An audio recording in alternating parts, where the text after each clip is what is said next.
the Deputy President Designate, Professor Kithure Kindiki, to take his place and take the prescribed oaths.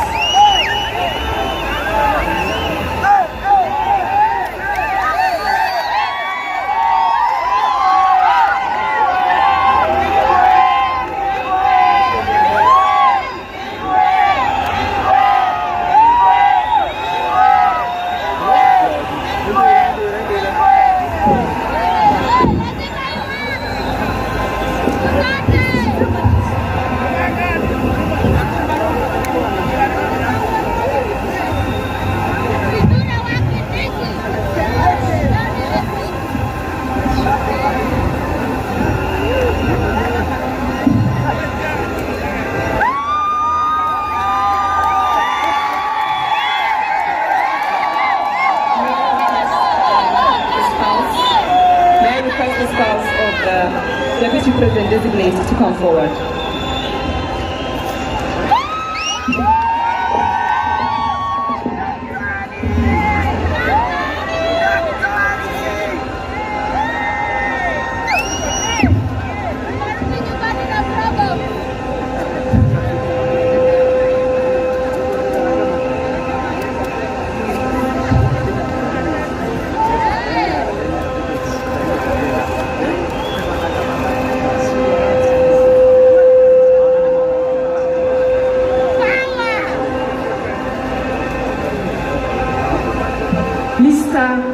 Deputy President Designate, I shall commence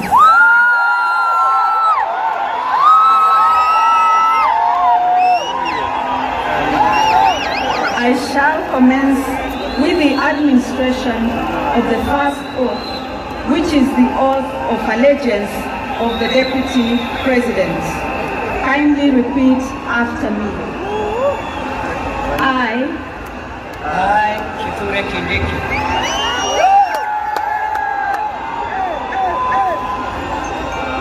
in full realization of the high calling, I assume as Deputy President of the Republic of Kenya,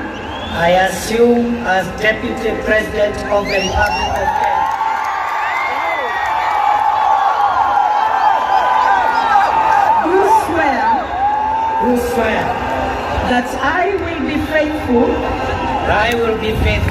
and bear true allegiance to the Republic of Kenya, that I will obey, preserve, protect, and defend this Constitution of Kenya, as by law established, and all other laws of the Republic, and that I will protect, and uphold the sovereignty, integrity, and dignity of the people of Kenya. So help me God.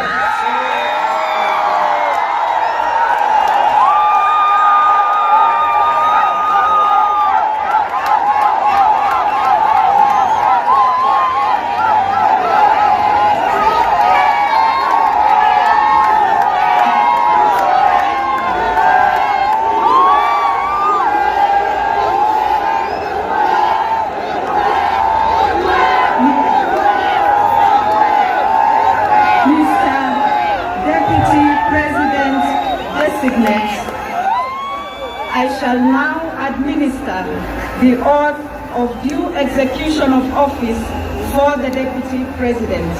Kindly repeat after me.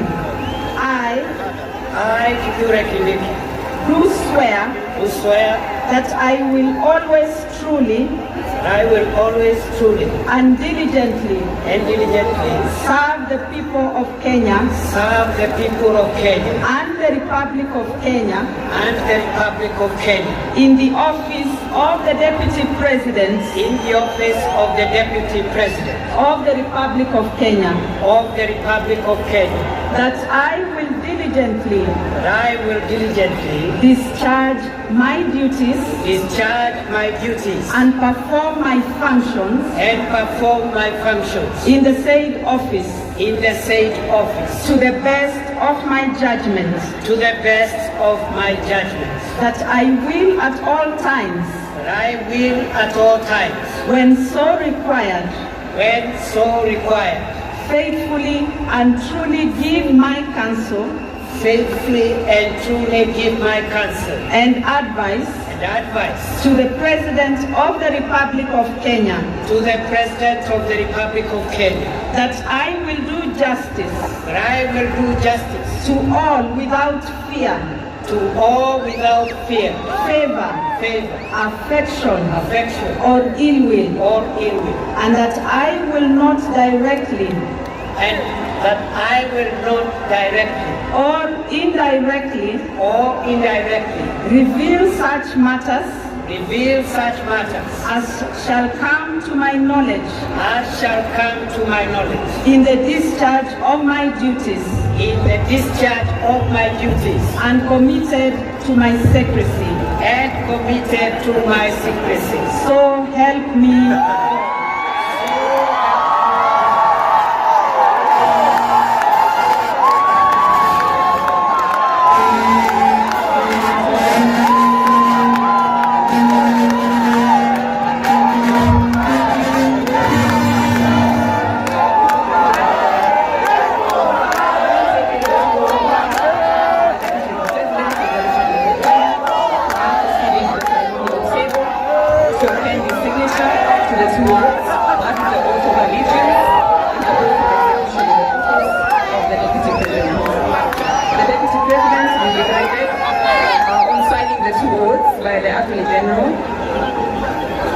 His Excellency, the Deputy President, will be signing 3 copies of each oath. The first set of oaths will be retained by His Excellency, the Deputy President, as a solemn reminder of the commitment he has made here today.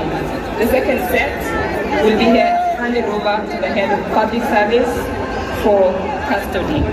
And the third set will be retained by the judiciary. The oath of allegiance, ladies and gentlemen, is an oath that His Excellency the Deputy President will be faithful and will bear true allegiance to the Republic of Kenya, and that he will also protect and defend the Constitution of Kenya. The second oath, His Excellency the Deputy President has committed to execute his duties diligently and perform his functions according to the law.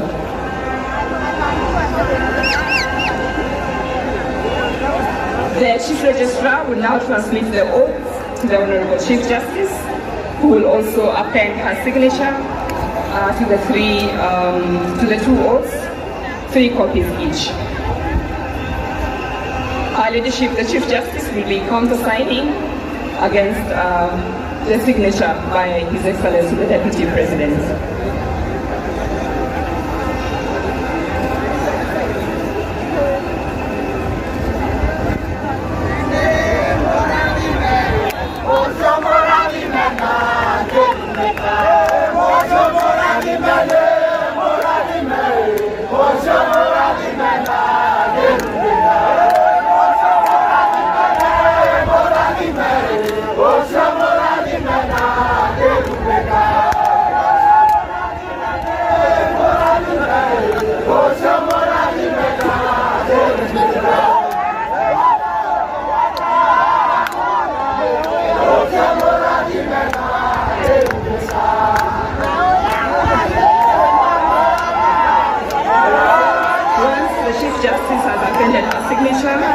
The seal of the Chief Justice will be affixed on each of the oaths by the court officials.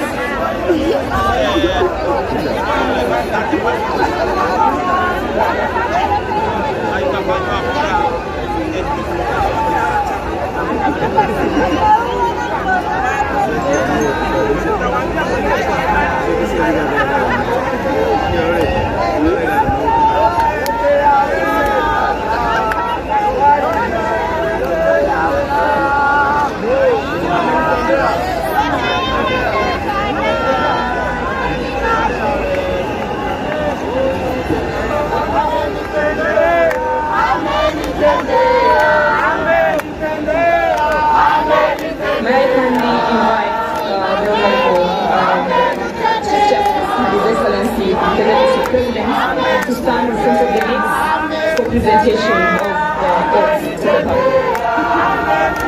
The Honorable Chief Registrar will be handing over the oath to the Honorable Chief Justice, who will in turn hand them to His Excellency the Deputy President.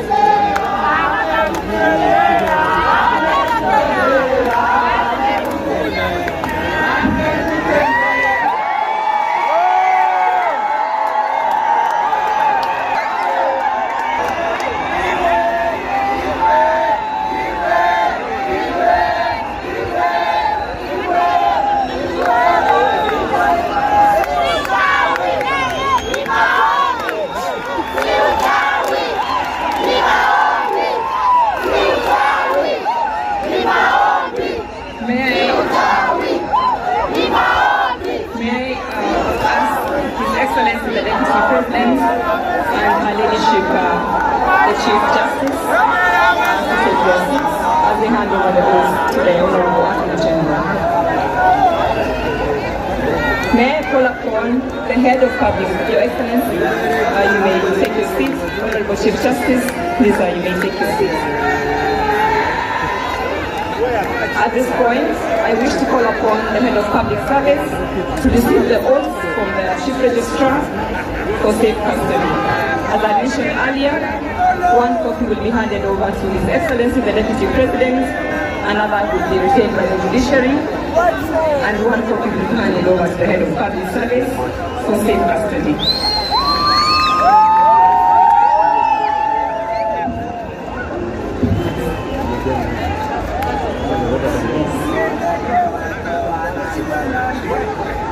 At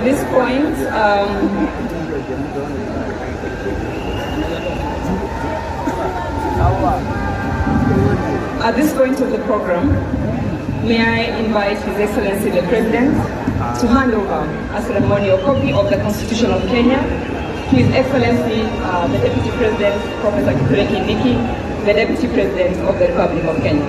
Your Excellency.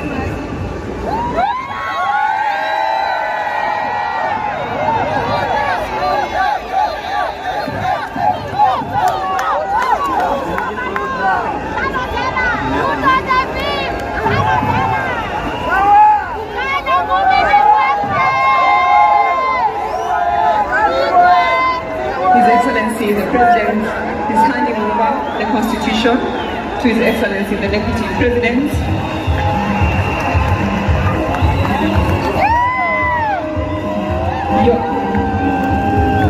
Your Excellencies, if you could remain on stage for a brief photo session to commemorate this event.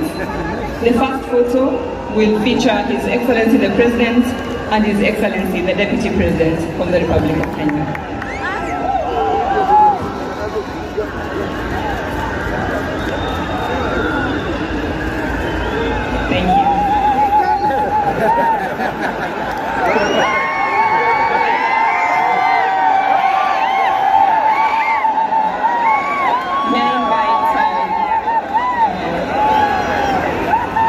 May I now invite the leadership, the Chief Justice, to join in the second photo.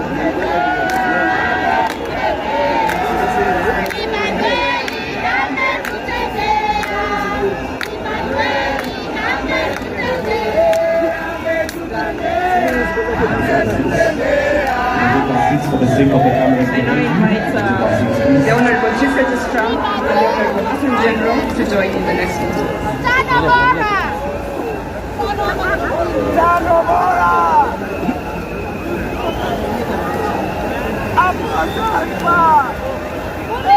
For the second last photo, I kindly request Her Excellency the spouse of the Deputy President, Dr. and Her Excellency the First Lady, Rachel Ruto, to join in the court photo, with the request that the Honorable Chief Justice remains in this photo.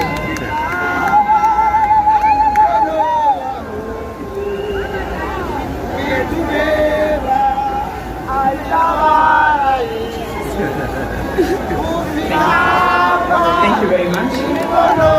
For the final photo, we have His Excellency the President, His Excellency the Deputy President, Her Excellency the First Lady, and Her Excellency the spouse of the Deputy President. I request the Chief Justice to please take her seat. Thank you, Honorable Chief Justice.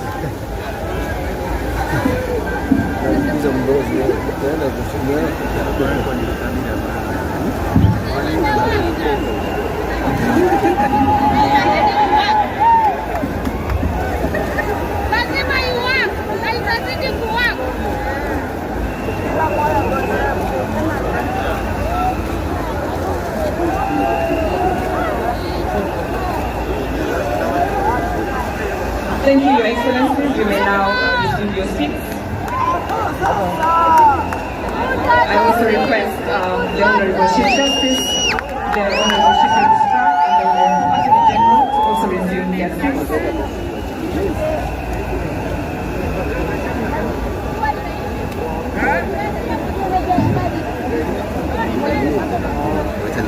Ladies and gentlemen, as we come to the end of our ceremony, I would like to ask us to remain upstanding for the lowering of the mace.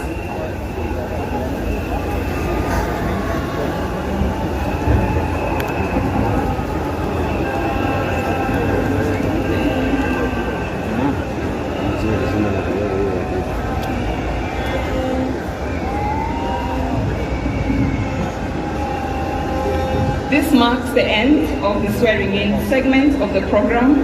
I wish now to hand over to the Master of Ceremony to continue with the rest of the program. I thank you.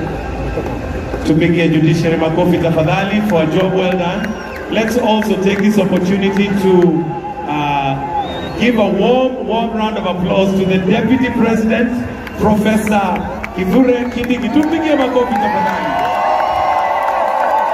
Excellency, sir, we'll have a short interlude of music before we proceed to the next part of the program. I'll request that you take our seats as we will have now the State House Choir give us a song before we proceed to the next part of the program. State House Choir, one anyway.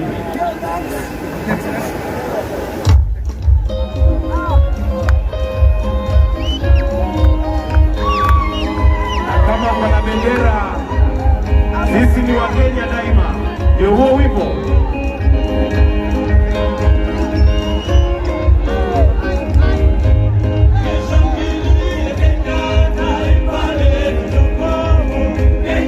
Kama kuna bendera tuipeperushe tafadhali, kama Wakenya daima.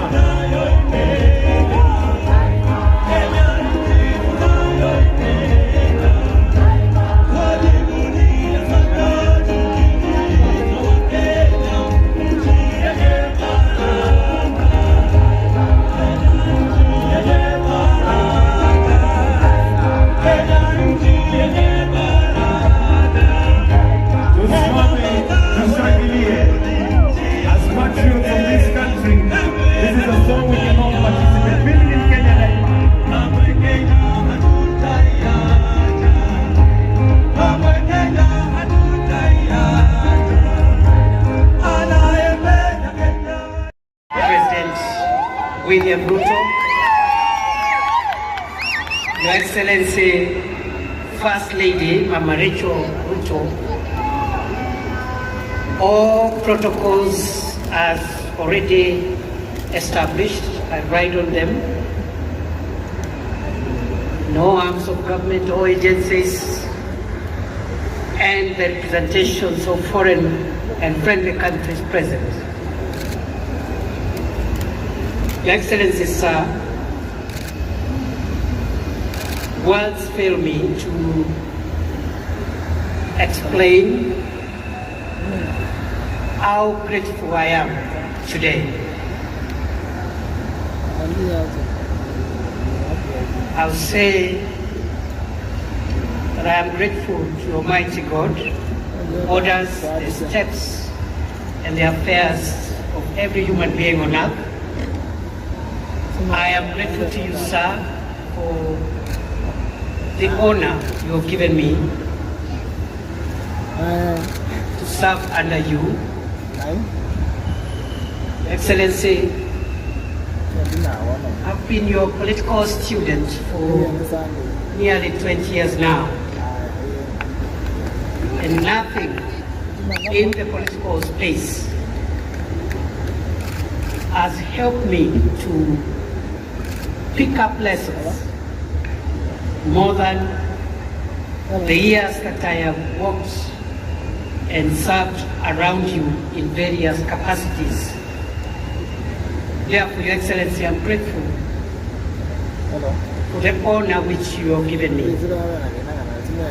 I promise you, before this congregation and before God, that I will not let you down for the privilege you have given me. Excellency, sir, in the same breath of gratitude, I am grateful to all the institutions who have facilitated this process, including the ceremony we are having today. I want to agree with what my elder brother, His Excellency Niarimwathikagira, has said. Whatever has happened in the last few weeks, and indeed in the recent past, is a testament of the maturity of our democracy, and is a testament that our institutions work. Excellency, sir, allow me, having thanked you, also to thank the very many people whom I have had an opportunity to learn from them. I may not enumerate all of them, but I've had the privilege of learning from so many great people. Even as we celebrate our constitution and our democracy, I pay tribute to those who purposed to fight for and defend the establishment of our country and our constitutional order. I am grateful to those who are responsible for creating the Kenya that we live in today, in the past and in the present. I am grateful to those who fought for this constitution, and I am grateful to all heroes of our country in the past and in the present. Your Excellency, I am grateful to this country for raising me. And I've had so many people to help me grow into who I am today. Therefore, as I discharge the burden that you have placed me, Your Excellency, the burden you have placed on my shoulders, I am grateful that I will discharge that burden with the benefit of having grown and continuing to grow under the feet of not just my father and mother who gave birth to me, but the many elders of their generation who helped me to shape and make me what I am today over time. I am truly grateful. Those who taught me in the formal and the informal setting. Your Excellency, I am grateful to my family. With your permission, I want to pay tribute to 4 people who have made huge sacrifices, especially in the 14 years, 15 years or so I have been in politics. Before then, I have spent a decade in academia, and of course I'm also grateful to the professors and the colleagues with whom we worked with. But allow me, Your Excellency, today, on a moment like this one, to thank my wonderful wife, Joyce Kibuna, a woman who has sacrificed, a professional in her own right, who has sacrificed to raise our 3 children, Imani, Neema, and Mwende. Many days and nights of my absence, as I served the country in different roles. I am very grateful to my wife and the children for being the foundation and providing the support that I have always required as I navigate this difficult space of public service. Having finished with gratitude, Your Excellency, I'll say two things before I invite you. The first is to affirm that throughout my journey, culminating with this moment,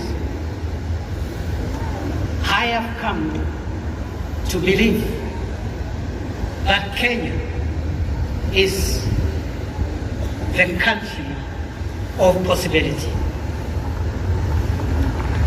Your Excellency, for a person such as I to stand here today and take oath of the office of the Deputy President, it can only happen in Kenya. Excellency, I was born 52 years ago in one of the remotest parts of Kenya. But because Kenya is the land and the homeland of possibilities, today I, perhaps the most unlikely person, is standing here today because Kenya has made it possible for anybody to become anything in this country. I don't take it for granted. And therefore, Your Excellency, as you lead us into the transformation of our country in the years ahead, I want to commit to support and assist you, together with the other colleagues in government, to realize a Kenya that has even greater opportunities, a more inclusive Kenya, a more democratic Kenya, and a more transformed Kenya. Your Excellency, I'm grateful because of the opportunity that Kenya provides for anyone to aspire to be anything. And therefore, there is no reason going forward why any person from anywhere, from whatever community, creed, religion, should not aspire to become anything in our country, because I am a testament that Kenya is the homeland of possibilities. Finally, Your Excellency, I have reflected on the words of the oath of office I've taken, both the oath of allegiance and also the oath for due execution of the functions of the office of the Deputy President. And in that regard, I want to commit you as I end my remarks. I want to commit to you before this congregation and before the Almighty God, who is acknowledged in the Constitution, that I will serve under you and provide you with the assistance and support you require to take this country to the next level. I commit I will be loyal and faithful. I will try the best of my ability to work hard together with the other colleagues to lighten the burden that you carry on your shoulders, Your Excellency. And therefore, I think for me, today is, if I may say so, a day when I have received the highest honor yet of my life. And I don't take that for granted. I want to pray that God will give me wisdom to do what I must. And the colleagues whom we have worked with and will continue to work with, I want to say that I'll provide continuity